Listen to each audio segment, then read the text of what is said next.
현대소설 9번째 소리의 빛에 대한 이야기를 해볼게요. 준하가 4번 문제를 질문을 했는데 질문했던 그 문제에는 보기가 있어. 근데 보기가 굉장히 중요하다라고 얘기를 했었지. 그래서 보기를 살펴보면서 거기에서 작품에 대한 정보를 우리가 한번 체크를 하면서 봅시다. 자, 보기의 그 소리의 빛은 이청준의 남도사람 연작 중 한 작품이다. 남도사람이라고 하는 이 작품 자체가 판소리를 매개로 한다라고 얘기를 하고 있어. 근데 이 판소리가 정통적 한의 정서가 창조적으로 승화되는 가능성을 탐색하고 있다라고 하죠.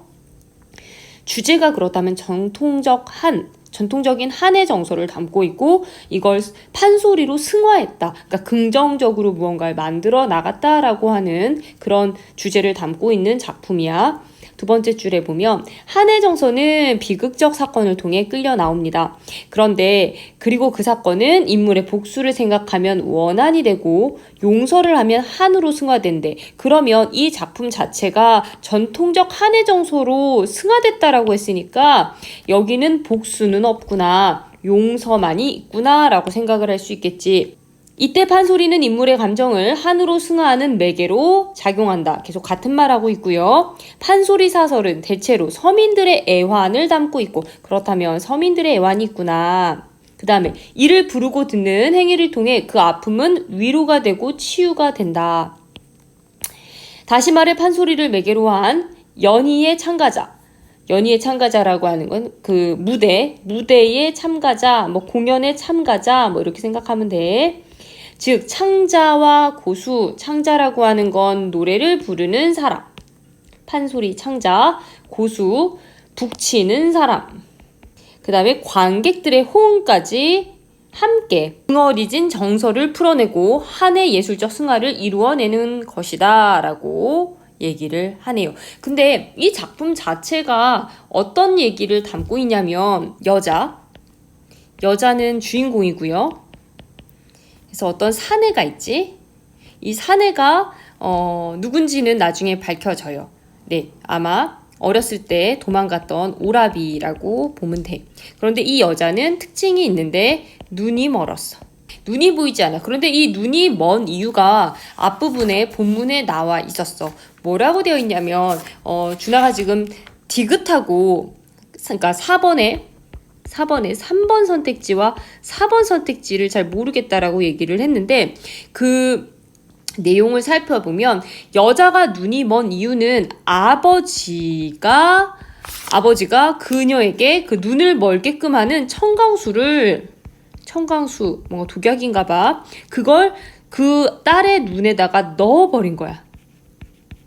그걸 안 딸. 그러면 그 평생 장애를 가지고 살아간다라고 하는 것이 얼마나 큰 마음의 그 슬픔이 있겠어. 답답함이 있겠어. 이 모든 것들을 알아버렸지만 이 딸은 아버지를 원망하는 대신, 그러니까 복수를 하는 대신 뭘 한다 그랬지? 이 아버지를 용서를 하지. 무엇으로? 판소리로. 그치. 그런데 이 오라비는 도망을 갔다가 동생이 눈이 먼 걸 몰라. 그러나 동생의 안부가 궁금해가지고 살피러 왔더니 어떤 눈 먼 여자가 판소리를 하고 있는데 북을 치면서, 정말 오랜만에 북을 치겠지. 오라비는 북을 치고 여자는 판소리를 하면서 둘이 굉장히 합이 잘 맞은 거야. 그런 걸 느껴봤는지 모르겠어. 누군가 정말 합이 잘 맞게 공연을 하고 나면 굉장한 그 카타르시스를 느낀다라고 이야기를 해. 연주를 함께 하거나 아니면 노래를 함께 하거나 화음을 같이 맞춘다거나 그런 것을 했을 때 그런 교감이 이 사내와 여자 사이에는 있었던 거야. 그러면서 본문 191쪽과 192쪽에서 밤새 노래를 했던, 북을 치고 밤을 새워서 판소리를 했던 그런 경험으로 서로의 교감을 나눈 거죠. 여기에서 스스로 내가 네 오빠다, 내가 동생이야 이런 이야기는 전혀 나오지 않아. 그렇지만 서로는 서로를 알아보고 밤새 판소리를 부르고 그렇게 헤어지지. 그리고 나서 나온 부분이 뒷부분에 나온 부분, 거기가 바로 그 준하가 질문을 했던 그 부분이어서 설명을 한 거예요. 다시 본문으로 돌아가서 볼게요. 그러면 3번, 4번을 물었으니까 요걸 중심으로 설명합니다. 3번 선택지야. 한숨 섞인 음성은 자신의 눈을 멀게 한 아비에 대한 마음이 있지. 그런데 여기서 여자는 어때? 원한의 감정을 계속 유지하고 있었던가? 아니지. 이거는 뭐냐면 한숨이 섞인 음성은 물론 이것 자체로는 마이너스의 어떤 해석을 줄 수는 있지만 앞부분에 보면 밤새워서 오라비랑 노래를 한 뒤에 누군가에게 그 사람이 내 오라비였어요 라고 얘기한 거라면 완전한 한의 승화가 이루어진 다음이겠지. 한의 승화가 이루어진 다음 한숨을 섰다라는 건 무언가 이제는 모든 것들을 좀 놓는, 그 한숨이라는 게 휴라고 했을 때는 꼭 부정적인 마음만 있는 건 아니잖아. 모든 것들을 끝내고 나면 혹시 그렇지 않을까? 거기 준하가 수능을 보고 난 다음에 한숨을 마지막 답안지까지 제출하고 나면 무언가 한숨이 후라고 하는 어떤 후련함도 있지 않겠어? 그런 후련함? 뭐 이런 것까지도 포함이 될 수 있는 한숨이 섞인 음성이겠지. 그치? 그렇다면 3번은 전혀 아닌 내용이기 때문에 여기서의 답이 3번이 되겠고요. 4번 선택지는 볼게. 그 죽은 눈빛이 다시 목청으로 살아났던지 그녀의 목소리는 윤택해지고. 그렇지. 이 여자는 눈이 멀므로써 어떻게 보면 그런 얘기도 있었어. 선생님이 이 작품을 이청준의 판소리를 다룬 건 되게 오래된 영화이긴 한데 그 서편제라는 영화로도 만들어져 있어. 이 서편제라는 영화에서 보면 여자가 목소리가 너무너무 예쁜데 소울이 빠진 거야. 영혼이 빠져서 이 아빠는 딸의 눈을 멀게끔 하지. 근데 이 눈이 멀음과 동시에 이 여자는 가슴에 맺힌 응어리가 엄청 많아져 버린 거야. 보지 못하고 어떤 그런 서름, 평생을 이제 장애를 가지고 살아가는 어떤 그 서름을 노래로 무언가를 풀어내는데 거기에서 이제 깊은 소울이 들어가는 그런 것들을 그 서편제라는 영화에서는 다루고 있어. 그런데 이청준의 소리의 빛도 서편제와 같이 그 서편제 영화 안에 같이 녹아져 있다라고 선생님은 알고 있거든. 그렇다면 여기서 말하는 그 죽은 눈빛이 다시 목청으로 살아났던지 그녀의 목소리는 윤택하여지고 윤택한다는 게 뭐지? 기름지고 뭔가 이렇게 풍성해졌다라는 의미? 그런 풍성해졌다라는 얘기는 그 얘기가 뭐야? 소리를 통해, 판소리를 통해 이 여자의 지금 한이 결국엔 승화됐다라는 걸 짐작할 수 있겠지. 이 얘기는 아까 위에 보기에도 계속 나와 있던 얘기라서 충분히 맞는 이야기다라고 해석할 수 있겠지. 이어서 질문했던 현대소설 10번째 작품 박완서의 그의 겨울은 따뜻했네를 살펴볼게요. 이 박완서의 그의 겨울은 따뜻했네는 굉장히 좀 유명한 작품이에요. 이 박완서라고 하는 분이 40까지 40이 될 때까지 그냥 가정주부로 살았대. 그런데 그 이후에 이제 자기의 어떤 경험을 쓰기 시작하는데 여자의 따뜻했던 어떤 그런 시선으로 전쟁 이야기들을 많이 다뤄. 그래서 뭔가 이념이나 사상과 좀 상관없이 그 전쟁이라고 하는 것이 어떻게 일상을 살아가는 사람들에게 참혹함을 줄 수 있는지를 다룬 그런 작품들을 많이 쓰셨어. 그래서 박완서라는 이름이 빵 나오면 혹시라도 수능이나 모의고사나 나오면 이 사람은 일상의 삶을 통하여 전쟁을 바라봤구나. 그리고 내가 경험했던 어떤 일들을 가지고 전쟁에 대한 이야기를 했구나 라고 생각하면 돼. 여기에서도 지금 그의 겨울은 따뜻했네에서도 전쟁이 나오지. 여기도 마찬가지로 4번 보기 선택지가 굉장히 중요한 내용을 담고 있어. 그래서 이거를 준하가 꼼꼼하게 살펴봤는지가 선생님은 좀 물어보고 싶어요. 주제가 나와 있어요. 4번 보기 선택지를 볼게. 뭐라고 되어 있냐면 여기 소설 그의 겨울은 따뜻했네는 전쟁 후를 살아가는 수철, 수지, 오목, 삼남매의 삶을 드러내. 원래 수철, 수지, 얘는 수인이라는 이름을 가지고 있지. 그런데 전쟁에서 수지가 수인의 손을 실수로 놓은 게 아니라 의도적으로 놓아버려요. 물론 수지 어렸고 수인이는 더 어렸고 먹을 것이 없는데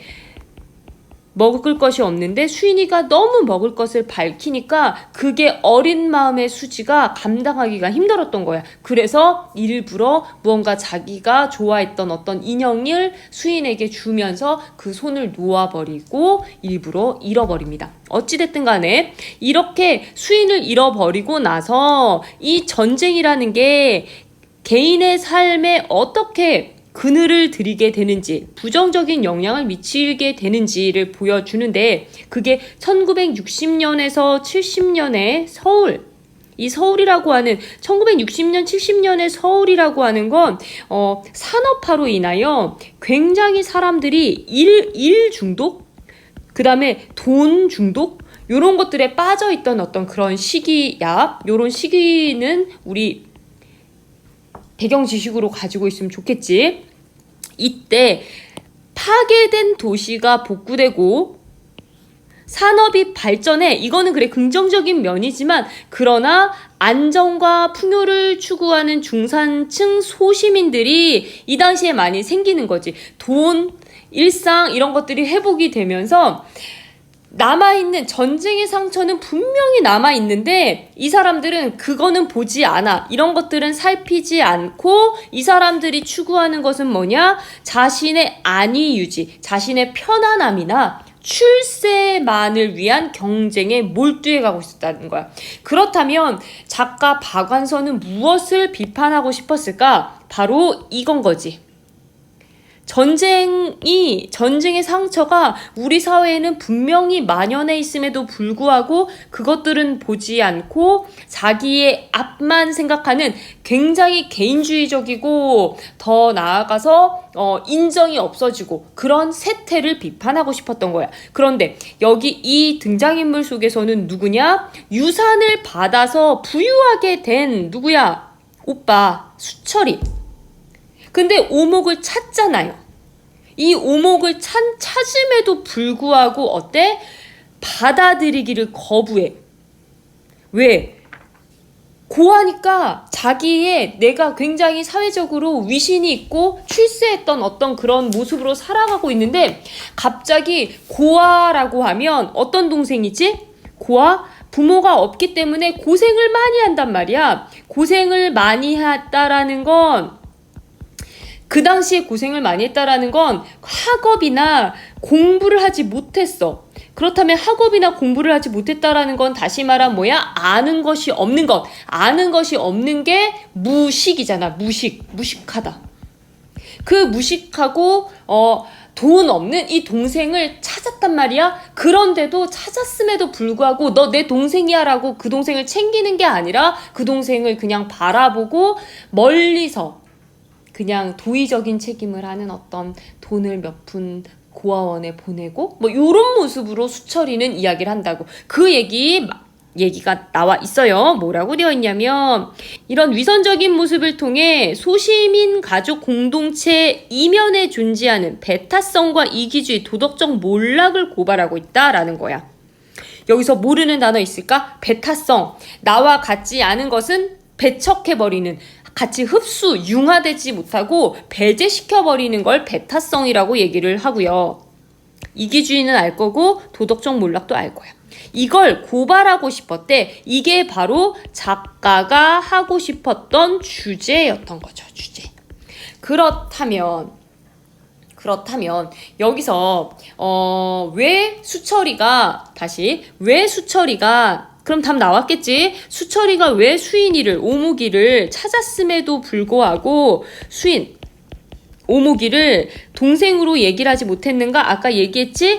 이 아이는 전쟁 중에 잃어버렸기 때문에 고아원에서 자랐어. 고아원에서 자랐으면 학업 이런 거 몰라. 그 다음에 나중에 이제 후반부로 가면 얘가 결혼도 한단 말이야. 근데 결혼의 짝이 누구냐면 뭐 이렇게 막리를 하는 그런 것들을 폄하하는 건 아니지만 수철이는 중산층이란 말이야. 중산층에도 좀 높은 자기가 돈도 가지고 명예도 가지고 자기는 공부도 했고 이런 것들을 많이 가진 층들이 소시민층이 되어버렸는데 수인이는 그렇지 못하고 학업도 못해 결혼도 했으나 굉장히 힘들게 살아 그 다음에 무식해 이런 것들이 그러니까 동생으로 인정하고 싶지 않은 마음이지. 이해가 됐을까요? 네, 그렇게 생각을 해주면 돼요. 그래서 앞부분에 쭉 이야기가 나와 있지. 뒷부분 저기 다시 본문 끝에 보면 요런 말들이 나와요. 여기서부터 한번 볼까? 이런 말들이 전부 다 기역부터 미음까지 나와 있는 그런 말들이 모두 그런 수철이의 모습을 보이고 있어. 문제에서 제시한 A, B 또는 A 뭐 이런 것들을 통해서 선생님이 좀 설명을 그런 부분을 좀 해볼게요. 자, 여기 A라고 하는 부분은 오무기가 학원에서 있다가 설을 세러 나가는 어떤 그런 모습이야. 그러면 그 고아에게 설이라고 하는 건 뭘까? 설은 가족 모두가 모이는데 자기는 모일 가족이 없어. 그렇다면 그때의 이 마음이 어떤 마음일까를 생각을 해주면 돼. 근데 여기는 굉장히 비유적인 표현이 좀 많이 사용이 되었어요. 비유적인 모습이 많이 사용이 되고 앞에서 보면 위용당당한 7층 건물이지만 뒷물 밖에는 생전 볕이 안 드는 음험하고 더러운 뒷골목이 어때? 어떤 자기가 살고 있는 그런 동네의 모습을 묘사하고 있지. 우리가 묘사라는 것 이야기 많이 했죠. 묘사. 눈에 보이듯이 그리듯이 얘기를 해주고 있어. 특히 여기에 이 부분인 것 같아요. 뒷골목의 구옥들은 거의 다 싸구려 음식점이어서 음식통에 넘치는 연탄재 위에 끼얹은 밥 찌꺼기가 얼어 무엇처럼 메밀꽃처럼 이렇게 무언가에 빗대어서 얘기하는 걸 우리는 비유라고 얘기해. 비유를 하면서 그 자신이 살고 있는 어떤 공간에 대한 모습을 이야기하고 있고요. 이 모기는 뒷골목에 들 볕을 차단하고 떡 버티고선 7층의 괴물스러운 덩어리를 보면서 이건 집이 아니다 라고 생각을 했대. 이거 자기가 있는 학원을 괴물스럽다 라고 얘기했으니까 이것도 비유 표현이고요. 번화가는 모두 닫혀있고 뭐 어찌됐든 그런 모습들 지금 여기서 A 부분에서 얘기를 하고 있어. 그러면서 여기 집에서 식구들끼리 저희들끼리만 모여서 설을 센다는 건 어떤 모습일까? 이 설이라고 하는 건 그럼 기능 이거 몇 번 문제에 나와 있었지? 2번 문제에서 얘기를 하고 있는 것 같아요. A에 대한 이해로 가장 적절한 거. 이 설이라고 하는 건 뭐야? 외로움이겠지. 가족을 생각하는 또는 나는 식구라는 집단에서 집단 따돌림을 당하고 있다라는 어떤 외로움. 여기 나왔네요. 외로움과 서러움이라는 표현이 나와버렸어. 그렇다면 여기 2번 문제의 답은 몇 번이다? 3번이 되겠죠. 그치? 요 말 그대로 나와 있었어요. 본문에. 자, 다시 돌아갑니다. B 부분이에요. 중략되었고 여기 이제 수철의 모습이 나와요. 수철이는 실질적인 가장 노릇을 합니다. 그런데 어떤 사람이냐면 누이 동생도 찾아. 6.25 때 잃어버린 누이 동생, 그 누이 동생 누구? 수인이 찾고 있어요. 그래서 친척들이 뭐라고 얘기하냐면 이것도 굉장히 중요한 표현이지. 친척. 점쟁이 찾아다니면서 엄청나게 찾습니다. 그래서 이 부분 일가 문중에 굉장히 착한 마음이 정평이 나 있었대. 그러니까 다른 사람의 이목을 중시하는 사람인 거야. 다른 사람의 평판을 굉장히 중시해. 그런데 실제로는 뭐야? 결국 마지막에 이런 표현도 나오잖아요. 갈수록 제 살기에 바빠지고 있었다. 이게 포인트 아닐까요?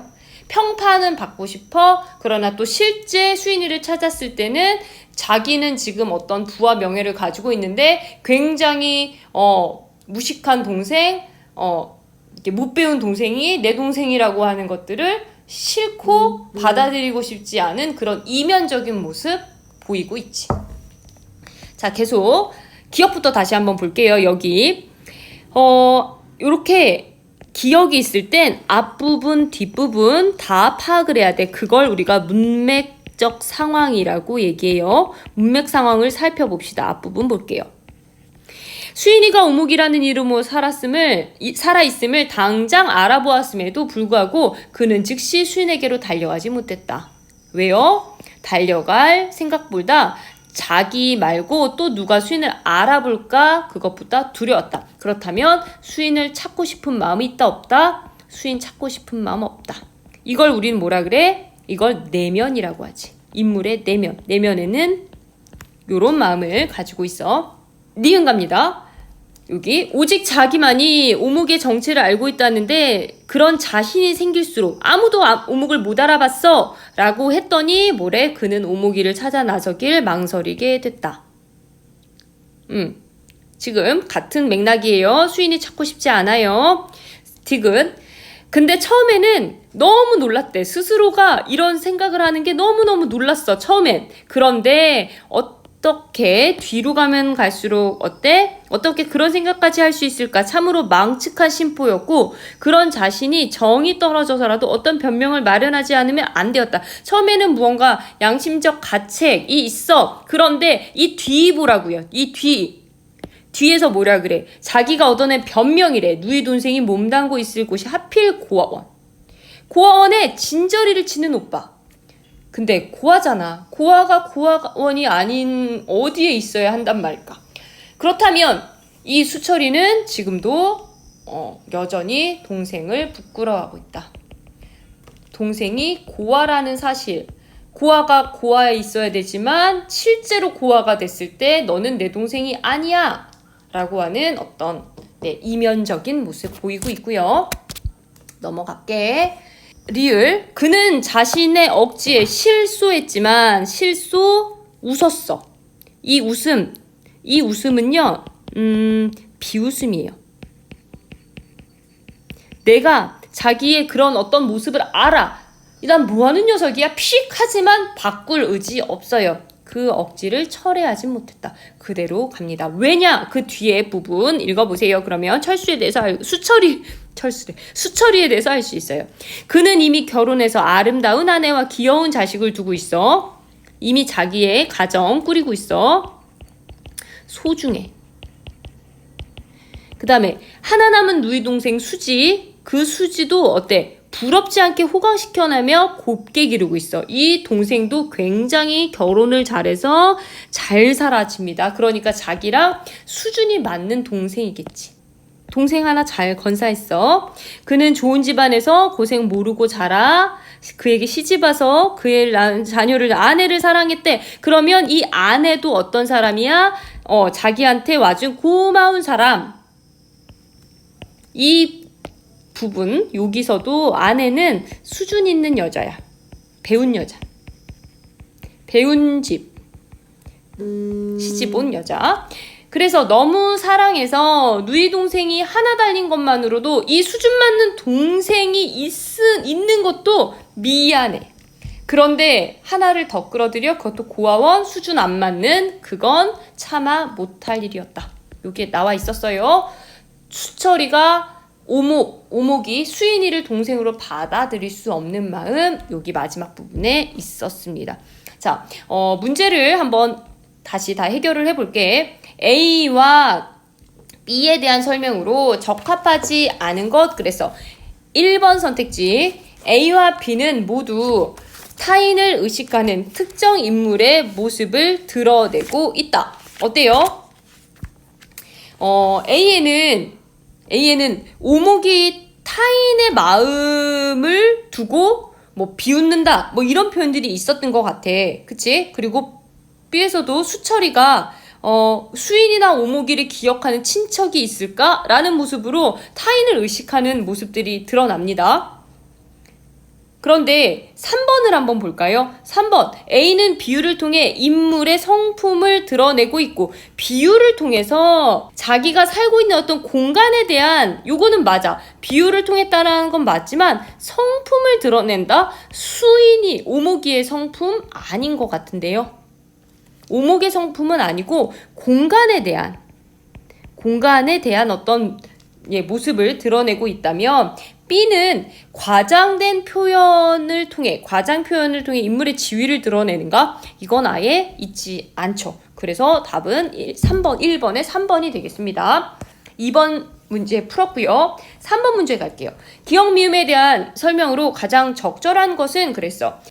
우선 여기 첫 번째 선택지에서는 과거 잘못의 책임을 면피하려고 하고 있다. 자기가 자기 동생에 대한 어떤 그런 잃어버린 기억 부분이 그 부분이었잖아요. 달려갈 생각보다는 수인이를 알아볼까 두려웠다. 이거는 자기의 잘못으로 인해서 수인이를 놓쳐버린 건 아니에요. 그래서 이건 전혀 말이 안 되는 말이고요.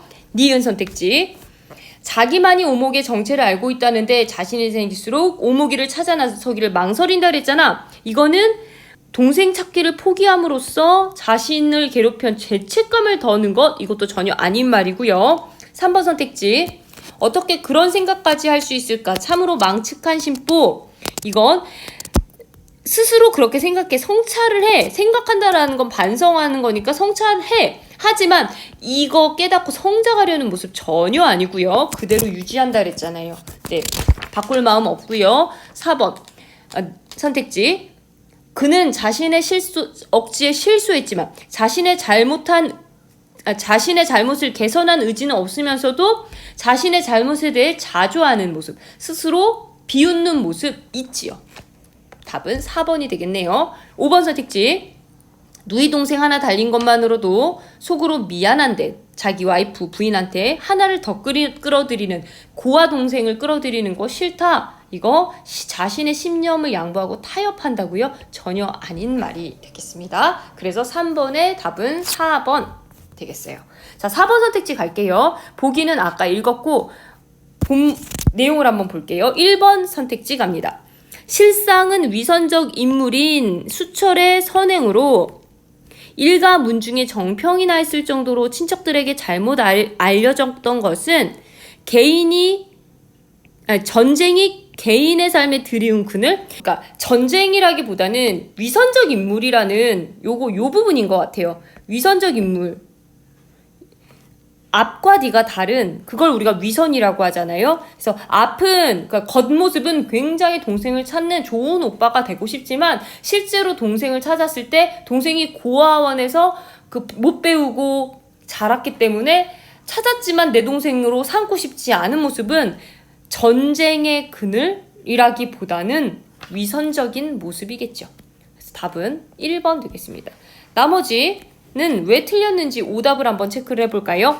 자, 갈수록 이거 나머지는 다 맞는 얘기죠. 여기까지 설명을 하도록 하겠습니다. 혹시 오늘 설명에서 미진했던 게 있으면 다시 선생님한테 피드백을 해주면 보완하도록 할게요. 고생하셨습니다.